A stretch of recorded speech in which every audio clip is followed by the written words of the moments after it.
Pagan Coffee Talk. If you enjoy our content, please consider donating and following our socials. Now, here are your hosts, Lady Alba and Lord Knight. All right, Lord Knight, we got a fresh cup ready to go. How's about we talk about some healing? Yes. Yeah. Why do I have sexual healing stuck in my head? It's a good song.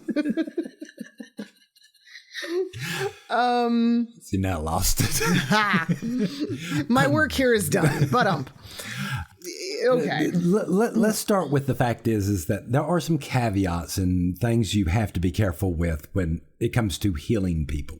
Well, let me take it even a step back. Do you believe all people are healers? No. Really? No. I think some people are more naturally lean that way. Yes, I agree with that. Versus other people. Yes. And typically, I see more women. Oh, yeah. Again, healthcare, the whole 9 yards. Mm-hmm. Yes, there are men there, but... Mm-hmm. So again, yes, some people aren't healers. I think everyone has the capacity for it in at least a small way. Right.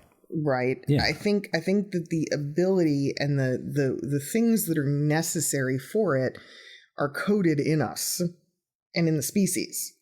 But I agree from a magic standpoint, from a metaphysical standpoint, yes, there are people who are far more adept at it than others. Okay. So. In which I'm on the low end of that. Yeah. I mean, I'm right there with you. I don't feel like, unless I put a tremendous amount of time and effort into healing works, the results are not going to be anywhere near what I want them to. It takes a lot more of a deliberate focus. Whereas for some people, it's much, much easier. Oh, God, yes. But also, I shouldn't. It's really a but. But do you think that some of the reason why some of us are less adept at it is because we really just go, I know how that works. I don't think I want to do that. That's probably the majority of it. So let's break it down. What's the first thing you need to know when someone, hey, I have something wrong with me, my lady. Can you please help me? Well, because there we go. It comes down to yes, but where's it going to come from? And what's wrong with you? I always love the analogy of you find $20 on the street, right? Right. You find a bit of money. That's wonderful. Somebody lost it for you to get it. Yes. It didn't just materialize out of nowhere. Nope. It's traceable. Yes. Balance must be maintained. And that $20 that you found, the question becomes, for you, it might just be cool. This is $20 I didn't have. This is awesome. And for the person that lost it, oh, damn, how am I feeding my family the rest of the week? Catastrophic. Exactly. And that's how healing works. Yes, it really does. Yep. Sometimes, what you're investing yourself in can be, that the results can be catastrophic for you if you don't know everything else that could be going on behind the scenes. So, what are we talking about? Okay. I'm sorry. Our elders fall apart. Yes. Literally. I mean, piece by piece. Inch by inch. It is watching them decay in a way that is a little bit, I believe, more extreme than what we see in other circles. And yet, because there's an irony to this. Our elders are active and functioning until almost the day that they die. Yep. And it's like they're dragging a body that no longer wants to cooperate. But the thing that animates them is still kicking. Yep. And it's very, very intense to watch. And I do think that a lot of that wear and tear, it has a lot to do with ritual practices, energy works, healings, everything that they've put into circle for as many years as they have. I would 100% agree with you. So then it starts to become, where is it too challenging? Where is it too much? I mean, you and I, on the rare times that we do engage in those sorts of practices, we've both been guilty of saying things like, what's a few years off the end? It's fine. Well, I really miss March. Yeah. Because that's one of the ways we look at it, right? Investing in the time and the care to help heal somebody else is actually shortening your own lifespan. Because again, it has to come from somewhere. Mm-hmm. Yeah. And then sometimes we wonder, are we actually giving up healing tissue? Are we actually giving up elements of our own health in exchange for someone else's? Yeah. Are our sicknesses and ailments popping up earlier than what they should? As a result, yeah. It's the same way. It's messed up, but it's the same way that transplants work. Yes. Yeah. Someone has to die for you to get a transplant. Mm-hmm. Someone else has to give the ultimate sacrifice for you to get a heart, a lung, a kidney. Well, maybe not always a kidney, but you get my point. Yeah. That's intense when we think about it. Mm-hmm. Why would magic be any different? It wouldn't. Yeah. So, where do we caution? Is the person terminal? Right? Right. If death is imminent, and I don't mean in the big picture, right? It's imminent for all of us, But if it's we all have a date with that person. Yes. If it's imminent soon, now, what can we do? What is possible? You can be creative about easing suffering.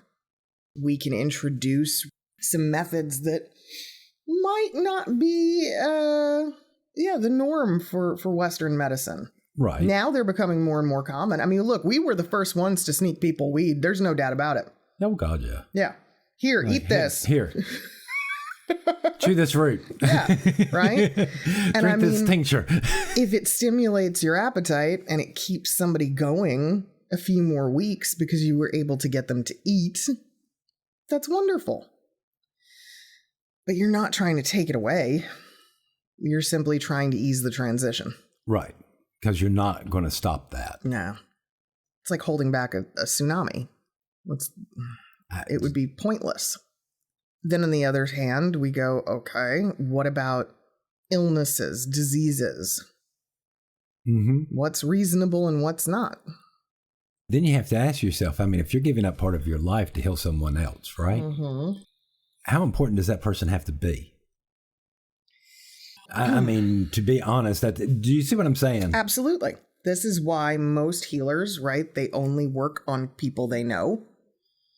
Family, right? Unfortunately, though, what happens is because so many people descend upon healers, they find themselves giving little tiny bits more and more and more and more and more. And it's kind of like this. You've got to go, I have seen many people remove a headache. Hell, I've had it done for me. Right? Mm-hmm. And a headache, it's small, it's minor. What are you really doing? Well, you are influencing the areas, the blood vessels that are constricted, that are causing the pain, and you're taking out some of the inflammation so the blood can flow more freely and you're relieving the headache. Well, wonderful. Ibuprofen can do that too. But you get what I mean? Yeah. Sometimes that's fine. But if you do it once every few weeks, okay, well, what if you're doing it every single day? Again, it's the whole death of 1,000 paper cuts. Yeah. I mean, literally is what we are talking about. Yes. I'll admit it. You done said it. It's easy for me to go, okay, yeah, they're in pain. Let me just this once. Okay. Let's numb it. Yeah. Let's numb it. Let's pull it out, move it, redirect it. Something. And not think twice about it. Right. I mean, what's a few seconds? And we're also, right, many of us, we have rocks, stones, bottles, that are holding some ick. Yes. And because we gotta put it somewhere. You have to go somewhere, kiddos, and if you don't put it in something, it's going in you. So this is practical in a way. No. Are you going to take that yicky rock and just leave it on your little shelf to sit there and slowly let that energy out? Or are you going to, my lady? I just ask. Well, it's at that point you go, I have something radioactive. Yes. It's going to leach. Because again, it needs somewhere to go. It doesn't belong here. It doesn't belong in a rock. Because that's not what it affects, right? So, yes, it's a whole trickle down. It's a whole series of bigger, butterfly effects, if you will, that take place. A number of years back, I found something fantastic. It's a very large cigar box, and I mean very large. And it literally, it's the cigar manufacturer. It's called Omen or something, literally it's my hex box. It's gigantic. It is clear as day.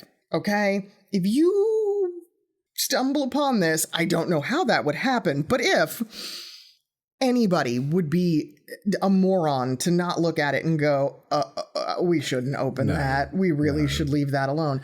No. It needs to be picked up. Taked outside, buried. Even in my own house, though, the items within that box, some of them are wrapped up or confined in their own right in the box. Then there's the box itself. Then there's the fact that the box lives under a heavy black blanket, and that whole thing is stowed away behind a metal cage. I mean, how much more can I do, right? But still, there will be that one person that would go, you know what? I think she wants us to look in that. There's always going to be the one person who goes, I feel that. Yes. I feel what's radiating off of that, and I want to know more. Mm-hmm. And that curiosity, can be problematic. But the good news is it doesn't belong to you, so it's usually pretty easy to ground out in those situations. But still, I don't know too many healers that have lived very long. I feel like many of them die prematurely. I mean, they might still live into their 50s or 60s, but that's pretty young. Nowadays, yeah. Yeah. I think that, the idea of the 1,000-year-old sage or druid, right? The village, the super decrepit village healer. It's accurate, but it also seems to always want to depict them as being 1,000 years old. No, they're not. They're like 30. Yeah. They're cycling much, much faster than others, and they're always looking for their replacement. Surprise, surprise. Right? Who am I going to teach this to so I can be rid of it for a bit? Yes. Yeah. It's wild. It is a curse unto itself. So yeah, healing is I always caution whenever somebody wants to learn it, when they want to, and it never fails, right? It always comes about when it's tragic, when it hits you, when it affects you so personally.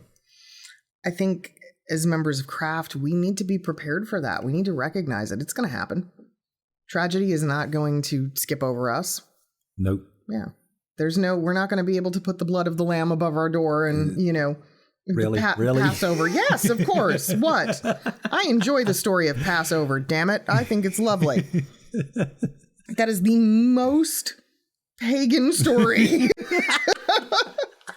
in all of the non-pagan religions. And it's ironic because if you think about it, right back then, Jews were pagans. So I don't know. But I always, even as a kid, I loved the story of Passover. I was like, this is really cool. I want to put some blood above my door, too. Frogs falling from the sky. I mean, come on. So, and then Moses parting the seas. I mean, I love it. I love it. I love the whole thing. So great. So great. Charlton Heston, all of it. Love it. But it's, we have to know that there is going to come a time where something is going to happen to someone that you care about very dearly, and you are going to want to try to help, to heal, to help, to take away, to let. Be careful. Please be careful. Yeah. It can have a much greater effect. And I think it's the type of thing that warrants the advice. Are you making a permanent solution to a short-term problem? Yeah. Okay. Because it doesn't, the pain, what you're feeling doesn't last forever. No. What you are experiencing and how it is affecting you doesn't last forever, nor does it for that individual. You have to recognize that at some point, a cleansing is required. And you have to let things happen. Yes. I'm also a big proponent of what did we do to ourselves? Now, I know that's kind of terrible because there's plenty of things we can say, right? I didn't ask for this. I didn't create this disease. I didn't make myself sick.